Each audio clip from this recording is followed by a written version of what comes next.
Hey everyone, how are you guys doing? If you're new here, my name is Dani Christine.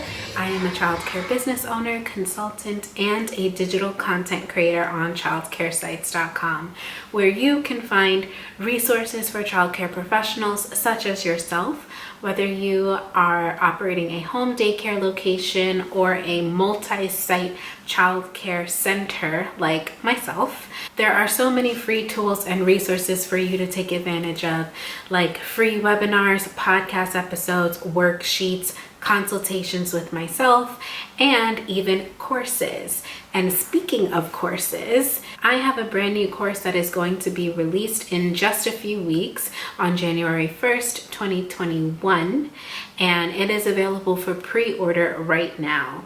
It is called 5 Steps to Start a 5-Star Childcare Business, and it is everything that you need to know if you are thinking about or planning to get into this business. I'll leave all the course access information in the description below, or you can head on over to childcaresites.com/courses to pre-order now and save $100. It's a really good deal. The price is now $150. If you wait until after January 1st, it's gonna go up to $250.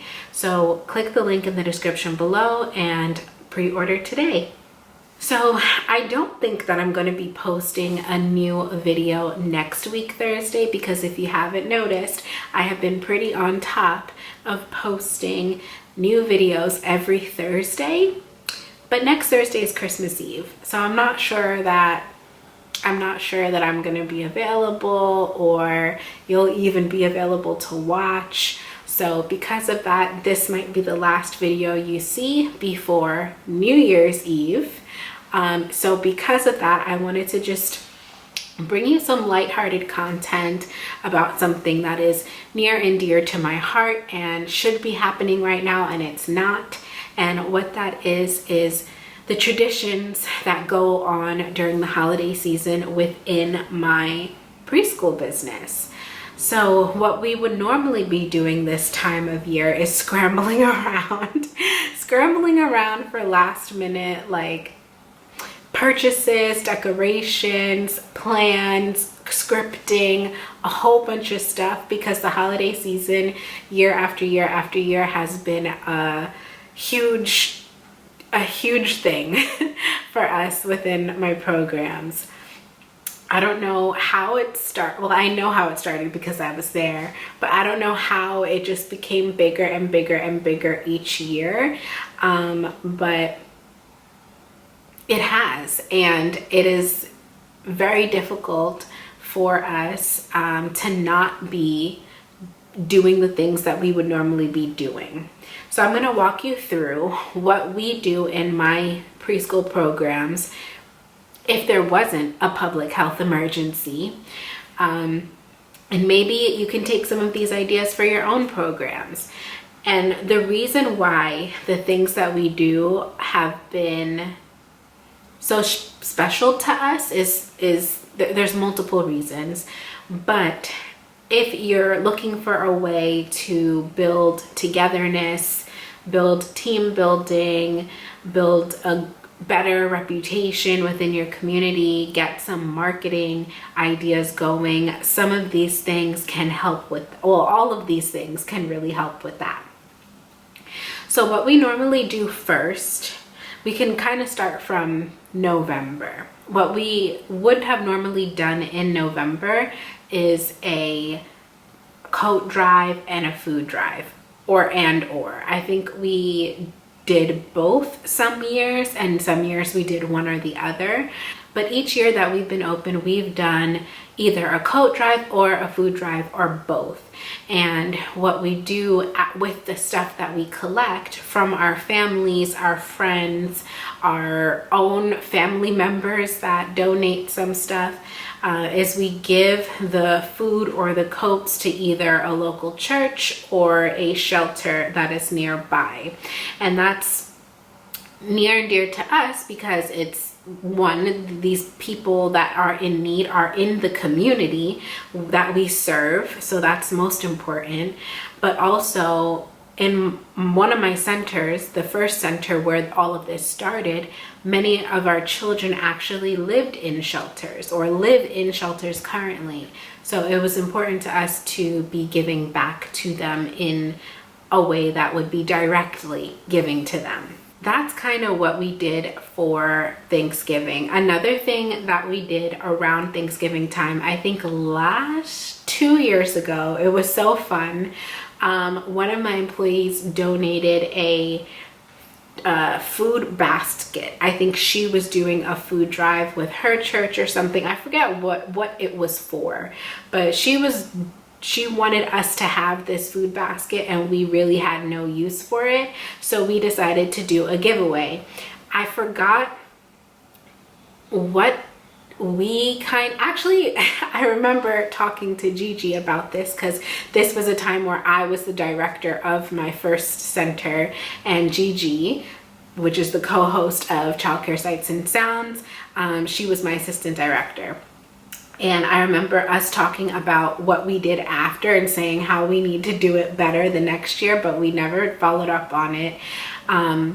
We took that food basket and we sent out a mass text on our parent communication app. The text that we sent said something like, the next person to call will receive a free turkey, and like a few other items that were in the food basket. And sure enough, within 30 seconds after sending that text, phone calls started coming in, and we did give it away to the first person that called.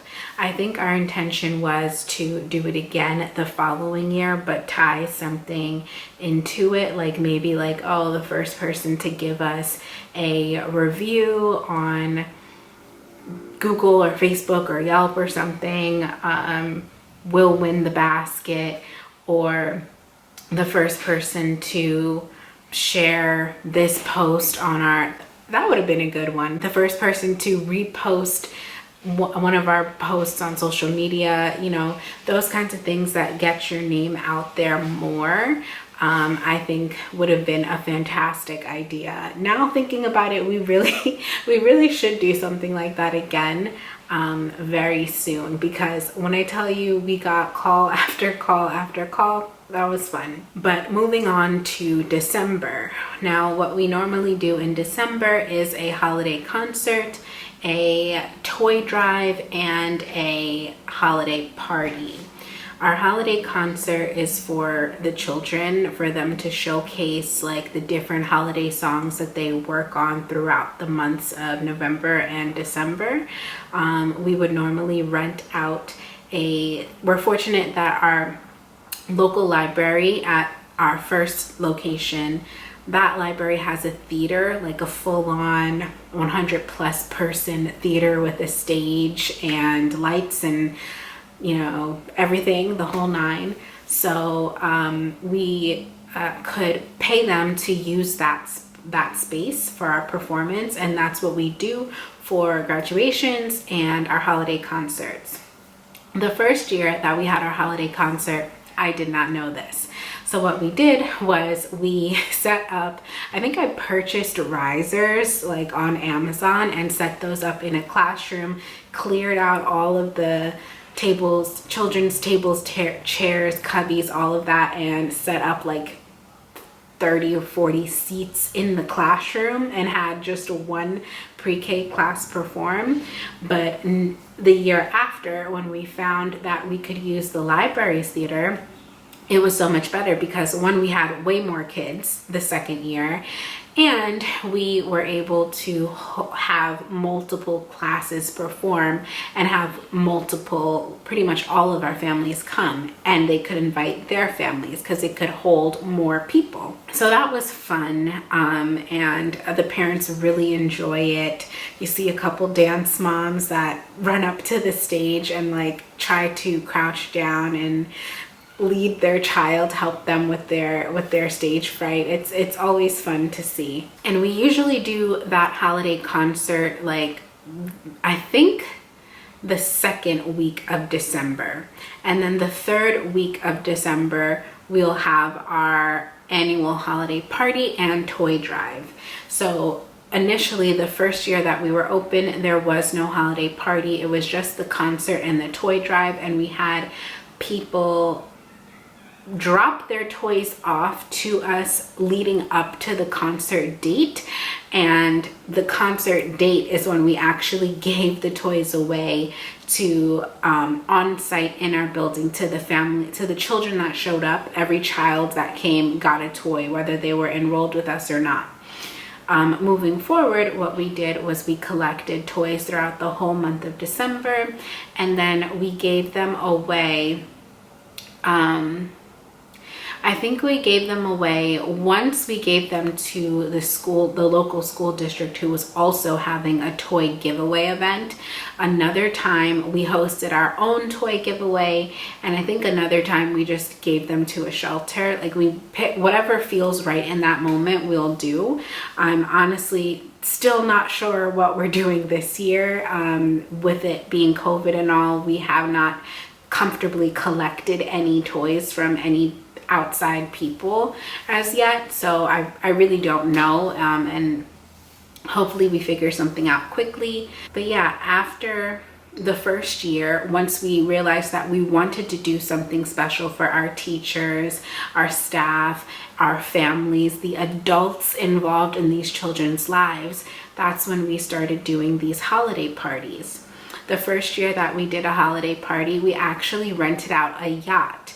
We are on Long Island, which is surrounded by water, and there is a specific area where, not too far away from our first, well, actually both locations, what is it called? A port? I don't know what it's called, but like little yacht charters that are around. They do things like that. They rent out their yachts for events and parties and weddings and birthdays and stuff like that. And surprisingly, to my knowledge, it's very common for people to rent yachts in the winter. Didn't know that until 2 years ago when we did our first holiday party. We rented the yacht, and we had about 100 people. It was nice because it already came decorated. We wasted our money on decorations and rushing to show up early, thinking that we were gonna have to set everything up. It was already set up. There was waiters, waitresses, cooks, and just, it was really beautifully catered. And then I think we outsourced, actually no, they already had a cake.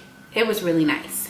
And then the following year, we rented out a space in a country club, which brought it to another level. The yacht was also nice and fancy, but renting a country club was beautiful. And the holiday parties are ticketed events. We give our staff free tickets to attend, but our families, the way that we did it was we selected a handful of parents to be parent honorees and asked them to show up because we wanted to award them and encourage them to bring their friends and their family, and they would then tell them that they needed to purchase a ticket. And that's the way that we paid for those types of events. Renting out the theater at the local library was actually affordable. It was only a couple $100s that we would give to the library, and then another couple $100s to spend on any decorations that we wanted. But by far the party was the most expensive event that we put on, and that's why it was ticketed. We also gave out Employee of the Year awards, and just, we had a really fun time. And it really is sad that we can't experience that this year, but I'm hoping that next year we can get back to some sort of normalcy and have these fun things happen again. But that's all for this video, you guys. I did talk about this more in a recent episode of the Childcare Sights and Sound podcast with Gigi, where we kind of got into it a little bit more. So go to your favorite podcast streaming platform to check out that episode. And don't forget to click the link in the description to purchase my new course, to pre-order it so that you can save $100. And let me know in the comments below what you normally do in your programs for the holiday season, or what you plan to do if you don't have one yet. Thanks for watching. Bye-bye.